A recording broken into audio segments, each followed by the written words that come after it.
guys, welcome back to my channel. I am here bringing you a recipe video once again, and I'm going to show you some really ripe, very overly ripe bananas that were on their way to the landfill. But I chose to save them and make some banana muffins. I used a bunch of ingredients that I already have in my pantry and my refrigerator to make some really moist, really delicious banana muffins, and I'm gonna bring you along with me. First, we're gonna start by preheating our oven to 350 degrees Fahrenheit. You want to preheat your oven so that by the time you are done mixing all your ingredients, you're ready to pop them in there and bake them bad boys.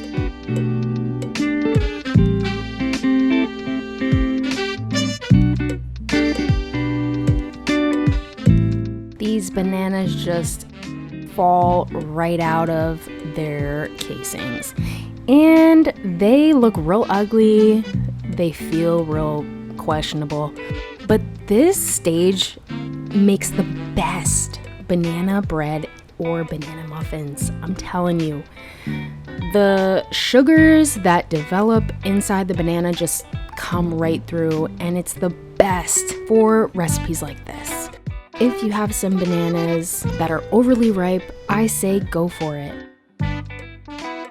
This is some chocolate that I had gotten as a Christmas gift years ago. And sure, it's probably expired, but I don't care. I'm not gonna throw it out. I'm not gonna waste it. YOLO. I'm chopping it up and we're gonna throw it into the mix.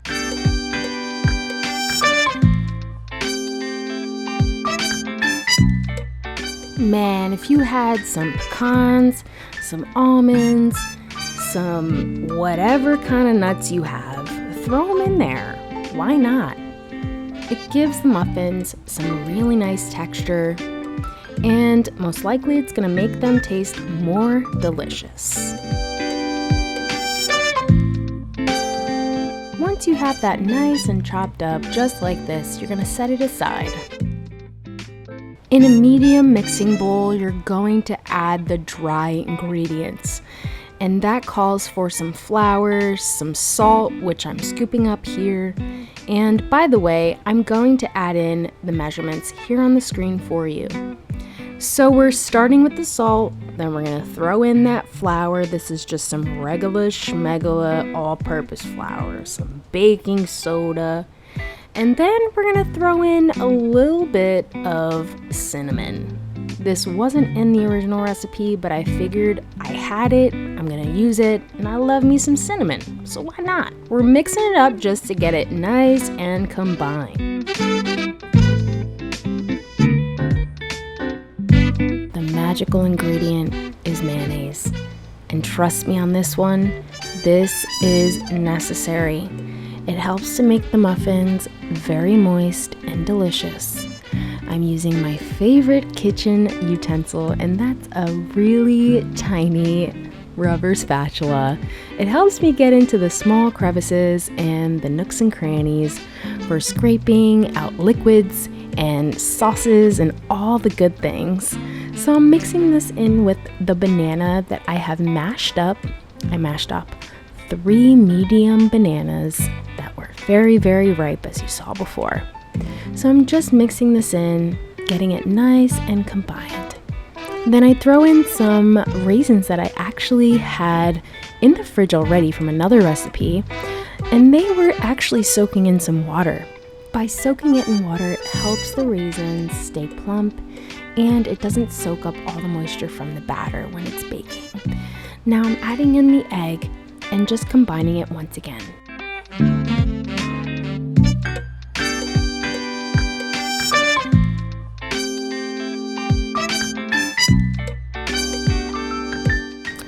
This part is so satisfying, just scraping the sides like that. Am I the only one who finds this very satisfying?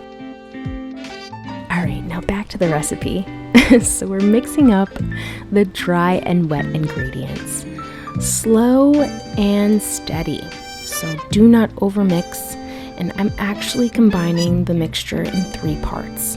So I'm mixing it nice and slowly, sort of folding it in, and halfway through I actually add in the chocolate chunks. And if you happen to have some nuts or any other ingredients that you happen to have in your pantry, this is when you would add them in as well.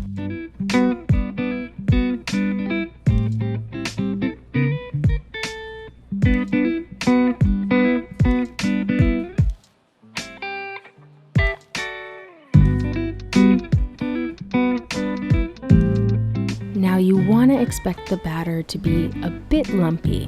Don't be nervous if you still see some bits of flour here and there, like almost little pockets of flour. That's okay. Don't worry. Just go with the flow and trust the process. Now I'm just spooning in the batter into some lined muffin tins. And I'm just using parchment paper because it's what I have on hand. If you have some liners that you purchased from the store or maybe some silicone liners, you can use those as well. If you don't happen to have some parchment paper or any liners, then you can actually add in some melted butter and coat the inside, or even some oil like canola oil or vegetable oil and coat the inside. I like to dust some flour on top of that butter or oil, and it creates a nice barrier. And once your muffins or cupcakes are done baking, they slide right out very easily. It's important to fill them 3/4 of the way or half of the way so that they don't overflow and get all weird and ugly at the top.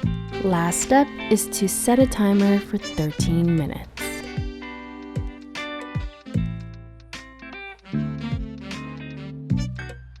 Look at these beautiful banana muffins.